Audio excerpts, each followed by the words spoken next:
On a crisp April Saturday in a quiet suburb of Indianapolis, Caleb Thorne handed over a $100 bill at a dusty scrapyard for a vehicle that looked like it had been rotting since the Nixon administration. The paint was gone, leaving only raw, oxidized steel.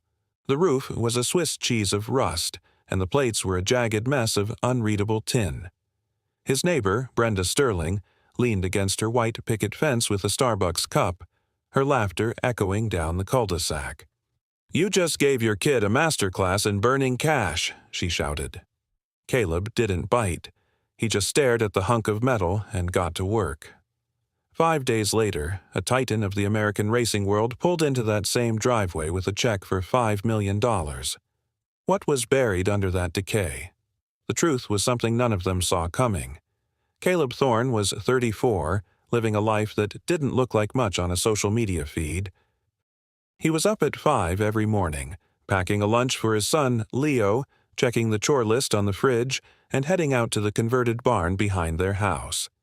He ran a boutique mechanical shop back there, and word of mouth kept his hands greasy enough to stay afloat. It covered the mortgage, mostly. When things got tight, Caleb kept it to himself. His wife, Maya, had been killed 2 years back in a pileup on I-65. The guy who hit her walked away without a scratch. The hospital bills she left behind were a different story. Caleb chipped away at the debt in silence, never asking for a handout or a shoulder to cry on. The folks on Oak Street saw him as the quiet widower with the Chevy truck and the little shadow. They weren't wrong, but they didn't know the whole story. Leo was 7, down one front tooth, and never went anywhere without a stuffed grizzly. Maya had named the bear Nitro the night the boy was born. She'd been a girl who loved the roar of the Indy 500, the smell of burning rubber, and the thrill of the red line. The bear was missing an eye and had been stitched up with mismatched fishing line. Leo didn't mind. Caleb rarely brought up Maya. When Leo asked, he gave him the facts, but he didn't volunteer the memories. The grief had settled into him like silt at the bottom of a lake, unseen from the shore, but heavy and permanent. Gus Miller was Caleb's only real confidant on the block. A 40-year-old who ran a transmission shop down the road, Gus had the rare gift of knowing when to talk and when to just drink a cold beer in silence. On Friday nights, he'd bring over subs from the local deli, and they'd eat in the shop while Leo did his math homework on a grease-stained workbench. Gus was the only adult Leo called by his first name. Brenda Sterling, on the other hand, had arrived 18 months ago like a whirlwind of property values and judgment. Her house had a charcoal door, a pristine Audi in the drive, and flower boxes that looked surgically maintained. A 31-year-old real estate shark, Brenda lived by a mental checklist of standards she expected everyone else to follow. She wasn't a villain, just someone who lacked a filter. She and Caleb had spoken maybe 40 words in 2 years. Once, she'd suggested with a neighborly smirk that he might find a community that was a better lifestyle fit. Caleb had just looked at her for a beat and closed his door. She called it rudeness. He called it efficiency. Oak Street was the kind of place where gossip traveled faster than a local news broadcast. The houses were close, the lawns were shared, and eye contact was mandatory. Whatever happened in a driveway was the lead story by breakfast. Miller's Salvage on the outskirts of town was run by Silas Vance, a man who had spent 60 years surrounded by chain link and the scent of motor oil. Silas was blunt and priced his junk by gut feeling. The morning Caleb showed up for a part, Silas was clearing out a haul from a private hangar whose owner had kicked the bucket. The lawyers wanted the lot empty by Monday. Silas wanted the cash. Neither cared about the history. Caleb was wandering the back row when he spotted it. Tucked in a corner under a leaning tin roof was a 2-door coupe.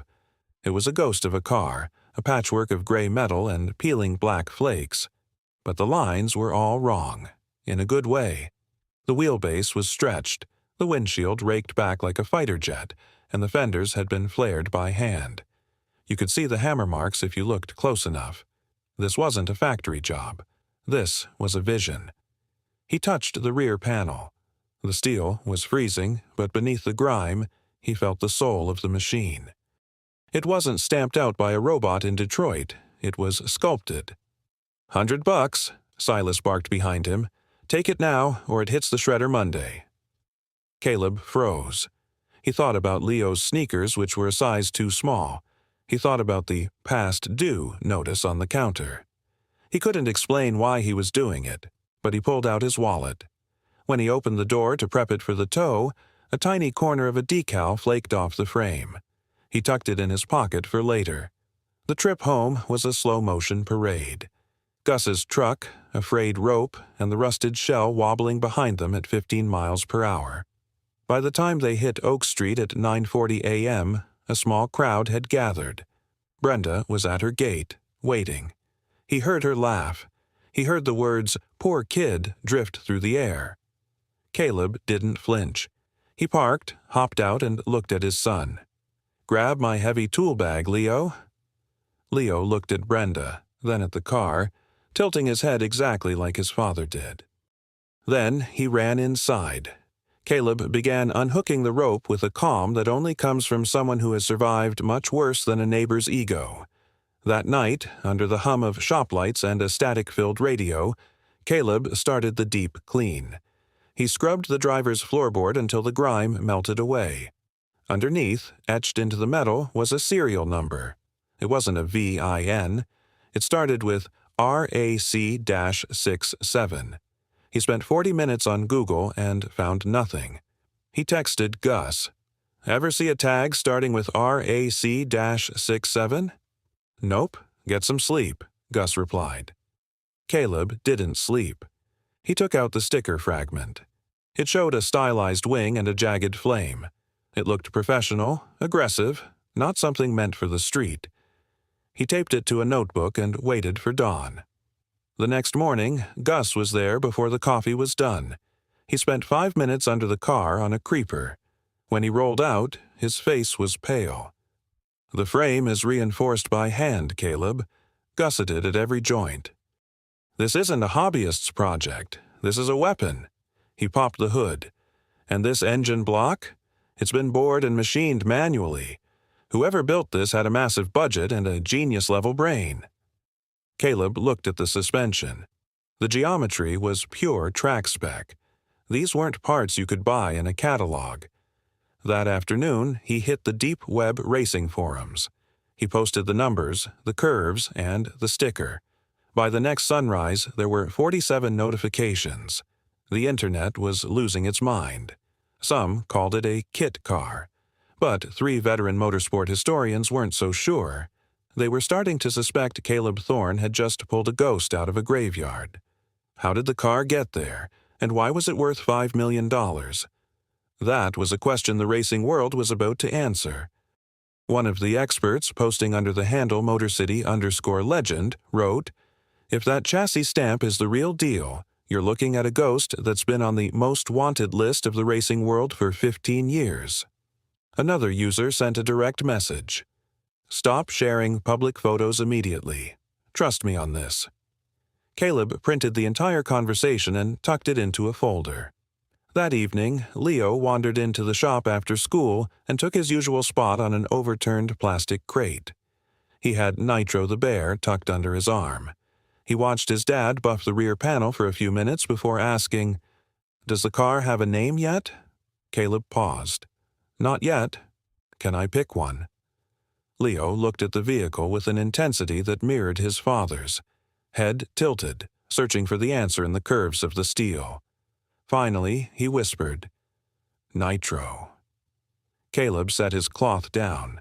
He was silent for a heartbeat, then nodded. "That's a damn good name." On the 4th day, Caleb was sanding the passenger side pillar when he realized the paint was unusually thick. He switched to fine grit paper, carefully peeling back the black layers to reveal a coat of Laguna blue, a very specific, shimmering metallic shade from a bygone era. He recognized it the way one recognizes a classic rock anthem from before their time. He'd seen it in old racing annuals. He shifted his approach, working like an artist uncovering a lost fresco. Tucked away on the inner face of the pillar, hidden when the door was latched, he found it. a serial number hammered directly into the steel, accompanied by a stamped logo of 3 interlocking letters. He spent 3 hours digging through digital archives. At 2 a.m., he found a match in a scanned 1983 issue of Road and Track. The article chronicled the collapse of Apex Racing, a powerhouse team from the Southwest in the 70s. They were pioneers of endurance racing, but the story ended in tragedy. Their prototypes were reportedly incinerated in a warehouse fire in late '83. However, the article mentioned one specific mule, a developmental testbed for a radical new chassis design that had never officially competed. While the car was presumed lost to the flames, its engineering had secretly become the blueprint for every winning endurance car of the next decade. The stamp on the pillar belonged to Marcus Webb, the lead engineer who had perished in a testing crash a year before the fire. The team had been owned by a man named Harrison Thorne, no relation to Caleb, though the name felt like a strange omen.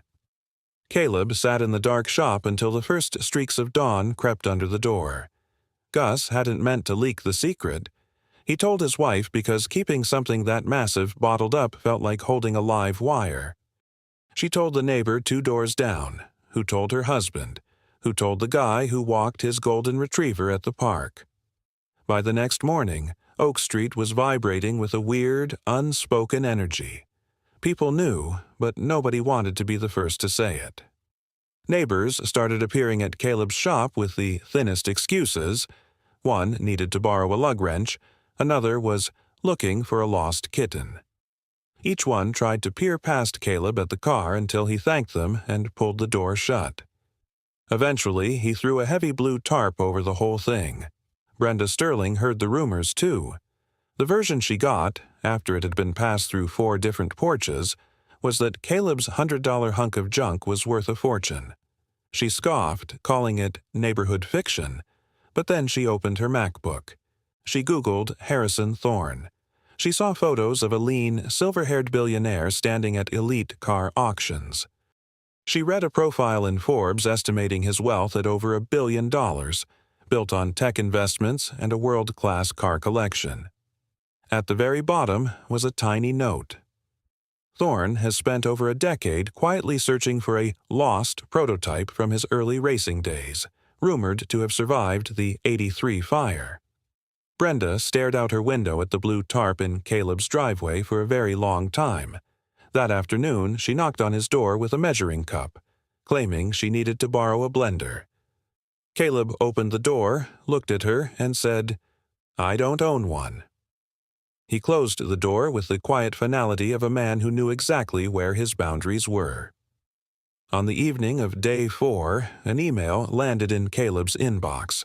The sender was Sloan Vance, Chief of Staff for Harrison Thorne. It was brief and professional. Mr. Thorne has been made aware of the forum posts. If you are in possession of the vehicle described, he would like to meet in person. We can be there within 24 hours at your convenience. Caleb sat at his kitchen table, staring at the screen. Then he walked to the shop and called Gus. "You awake? Harrison Thorne's office just emailed me." There was a long silence on the other end. "Say that again, slowly." Caleb repeated it. "What are you going to do?" Gus asked. "I don't know yet," Caleb admitted, looking at the tarp. "I just needed to tell someone." "You told the right guy," Gus said. "Now tell Sloan Vance to have his boss here tomorrow morning." The 5th morning was another Saturday, a bit of symmetry that didn't escape Caleb. He was up at 5, making coffee and packing Leo's breakfast, clinging to the routine that kept their lives from falling apart. He put on his best forest green flannel, the one without oil stains. He knew it looked like he was trying, and he didn't care. "Is someone big coming today?" Leo asked over his cereal. "Maybe," Caleb said. "Is Nitro staying?" Caleb looked at his son. "Let's see what the day brings, kiddo." Gus showed up at 9 a.m. sharp with a tray of coffees and the look of a man who had a massive bet riding on a horse race. At exactly 10 a.m., a black Cadillac Escalade pulled up to the curb. Brenda was watching from behind her curtains, her coffee cold in her hand. Harrison Thorne stepped out of the SUV. He was 58, lean, and carried himself with the quiet authority of someone who had spent his life in high-stakes environments. His hair was white and cropped short, his hands weathered from years of turning wrenches before he started signing checks.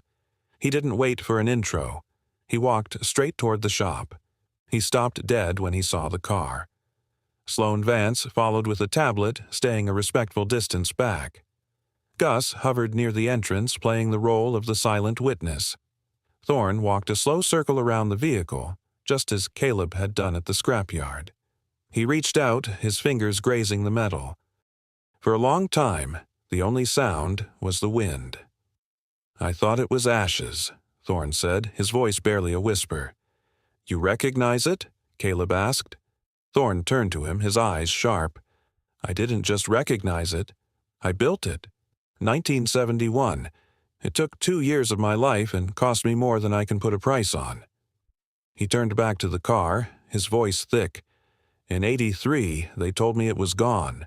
I believed them because it was easier than looking for a ghost."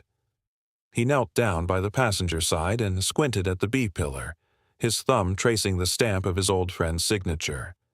What happens next? Does the car stay or go? Harrison Thorne stood frozen. He pressed a single finger against the stamped signature in the steel and stayed that way for a full minute, silent, unmoving, as if he were touching a ghost.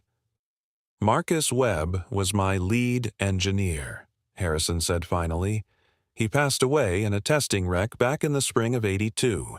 He never got to see this car hit the track. In fact, it never raced at all. It was a developmental mule, built to prove a theory on chassis geometry Marcus had spent 4 years perfecting. That design, it ended up changing the architecture of every endurance car for the next 15 years. He straightened up. Marcus signed every frame he welded by hand. He used to say an engineer should sign his work the same way an artist signs a canvas." Caleb leaned against the workbench.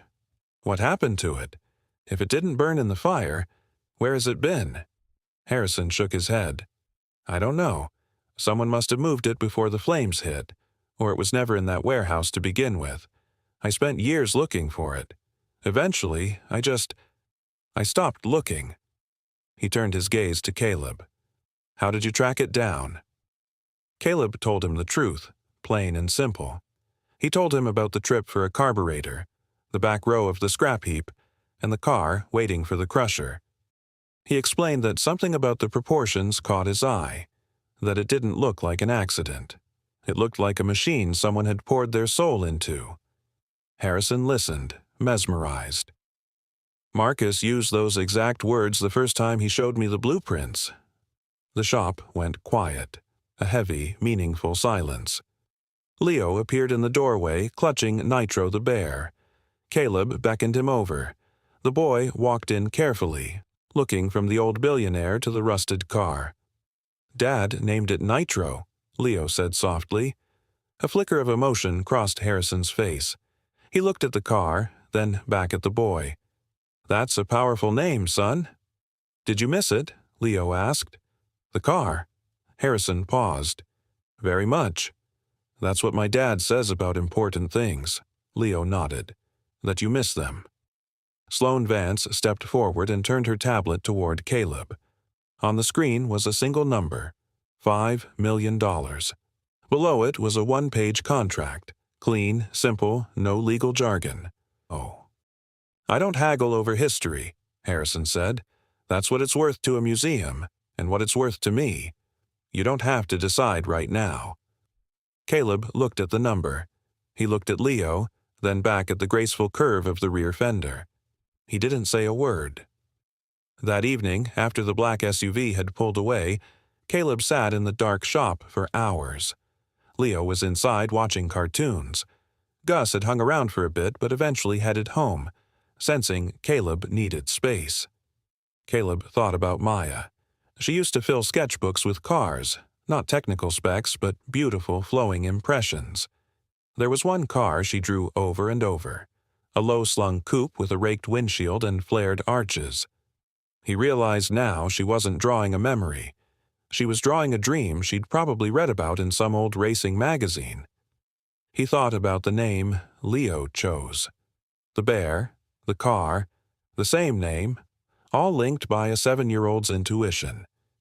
He picked up his phone and dialed Sloane Vance. "I have one condition," Caleb said.